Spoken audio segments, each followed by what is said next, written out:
Welcome again to Let's Talk Chemistry with Pastor Dan. We start a new concept today. We're looking at the atom. The atom is defined as the smallest part of an element that retains the properties of that element. So we're looking at what makes up everything, everywhere, all things, God's design. It's the atom. Now, when we look at the atom, we have some heavy hitters. These are like the Hall of Fame of atomic structure, atomic theory. So we're going to go through each of them and explain who they are, what they did, and how they advanced our understanding of how the atom works. Now, this guy right here, long time ago, his name is Democritus. Now, Democritus first came up with the idea that there might be this really small thing that exists that makes up all material. He called it atmos, which means in his language, indivisible. Now, because he couldn't see it and because they didn't have any kind of research tools, he came up with the idea that this atmos was composed of earth, air, fire, water. Now, why would he make such a silly idea as that? Well, you remember, we talked about the scientific method. We said, first process, identify a problem. Second process, make observations. Third process was to form a hypothesis. And then we go into the next process, which is a test. But you see, Mr. Democritus here, he was Greek. So as we said before, it was fact. That's what they considered. Not exactly correct, but at least moving in the right direction. Now, the guy who really got the ball going and who made us really begin to understand is this man right here. He was, I believe he's Scottish. His name was John Dalton, Sir John Dalton. And John Dalton is considered the father of atomic theory. Now, like many of the fathers of different science areas, Mr. Dalton was a Christian. He was a Quaker. He wanted to understand how God made things. Now, again, it was a long time ago. We're talking 1700s, 1800s. So as a result, his background made it limited in his discovery, but he did come up with two really important laws. And again, a law is a belief assumed to be true. The first law is the law of definite composition. Second law is law of definite proportions. So let me explain what each of those are. Law of definite composition, it says that compounds are formed from different elements. And the law of definite proportions, compounds are formed from different elements in specific proportions. So let's explain what that means. If I take the law of definite composition, I take water. Water is made out of hydrogen and oxygen. I can only use hydrogen and oxygen to make water. If I take hydrogen and sulfur, I don't get water, I get hydrogen sulfide. And if you've ever smelled like rotting eggs, hydrogen sulfide, you don't want to drink that. And then we have the law of definite proportions. Well, definite proportions says we have to have compounds and elements in a specific ratio. So water is made out of 2 hydrogens and 1 oxygen. Now, what else can you do with it? Well, actually, you can make 2 hydrogens and 2 oxygens, which is peroxide. Now, we drink water. We don't want to drink peroxide. It will make you very sick. So therefore, you see the ratios matter and the elements. That was John Dalton's. He pushed us in the right direction. Now, we began to try to get this thing understood further. Next came this guy. His name was J.J. Thomson. Now, J.J. Thomson worked with a device that looks like this. Now, that is called a cathode ray tube. Now, inside the cathode ray tube, he didn't know what it was at the time, but they had a stream of electrons that came through there. That is called a beta stream. Now, let me show you. I'm going to pop on a video here. Probably going to get a commercial at first. We're going to have to pass over, so give us a quick second. Here we go. Comes up. And we're back. The team is looking down the barrel of a 455 meeting. Can they turn it around? There we go. So here's our cathode ray tube. And Thomson put a magnet on either side of that cathode ray tube, which caused that beta stream to bend. And again, he didn't know what was in the magnet. He didn't know what was in the stream, but he saw that.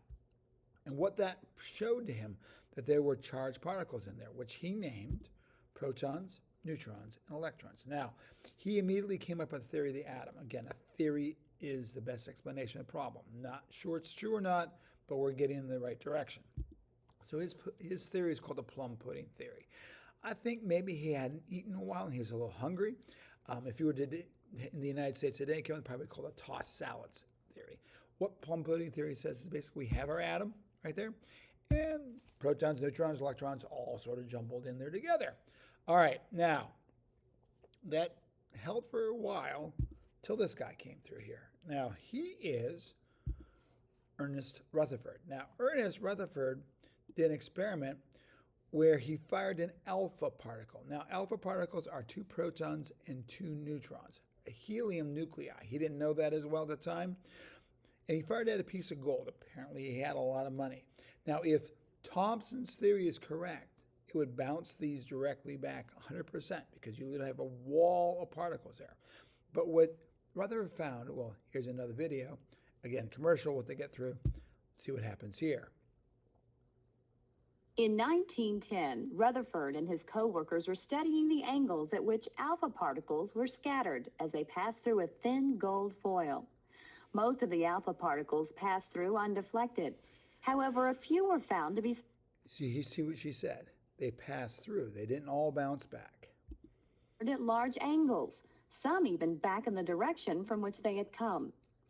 This meant that they had collided with an object much more massive than the alpha particles themselves, yet so small that only a few alpha particles encountered them. This atomic level view shows what is happening. Most of the atom is occupied by the low mass electrons. The nucleus is small and massive. When an alpha particle encounters a nucleus, it is scattered at a large angle. All right. So what he discovered is a substance called the nucleus. Now, what is the nucleus? It's a dense but small center of the atom. I always tell the students that if I blew up a nucleus the size of a tennis ball, probably the first level of electrons would be way out beyond the end of the school. So it's a lot of empty space in there. Now, again, he came up with a theory, which we call the Rutherford theory. We have our proton, we have our electron. Now, our nucleus rather than our electron. And so problem with this, if it's just sitting there, what's going to end up happening is that positive charge is going to affect that negative charge and pull it in. So who fixed this? This guy. And he's really excited. His name is Neil Bohr. All right. Now, the Bohr theory held for quite a while. And what is the Bohr theory? We have our nucleus, protons, and neutrons. And then we have our electrons following well-defined orbits round and round and round. Now, the problem with this is this scientist came along. Now, he's got a very interesting story. His name is, it's like Werner. It's actually Werner Heisenberg. He's a German. He literally lived in Germany for most of his life. He lived in the 1940s to the 1980s, I believe. And if you know anything about history, that means that Mr. Heisenberg had an interesting boss. His name was Adolf Hitler. Heisenberg was a Nazi. He actually tried to help Hitler build the bomb, the atomic bomb, and he would have gotten there ahead of us, except for the fact that the Allies were kept on blowing up the heavy water that was needed to make the reactors, and so it limited his research. But Heisenberg eventually came to the United States at the end of the war. There was a process called Operation Paperclip, where we swooped in at the end of the war and grabbed as many Nazi scientists as we can. We got Heisenberg, we got von Braun, who was a rocket specialist who had designed the V1, V2 rocket, and he became head of NASA. So he came to the United States, he began to continue his research, and he developed what's called the uncertainty principle. What the uncertainty principle says is either an electron's placement or its velocity can be determined, but not both. Now remember, the Bohr theory says we're going in circles like this. So if it's here, I know it's going to be here next, then there, then there. So it doesn't quite work. So what we understand now is that electrons basically cover a cloud. So we have very specific orbitals, and we'll talk about that later in this, the next section after this. We talk about electron placement. But They're called the electron clouds because they're at a given distance. They can be anywhere inside of that, moving in all kinds of different directions, but they're at specific energy levels, specific distance from the nucleus, and different arrangements. So that is the atomic theory as we have it so far. Hopefully it wasn't too bad. Take care. God bless. Have a good day. Bye.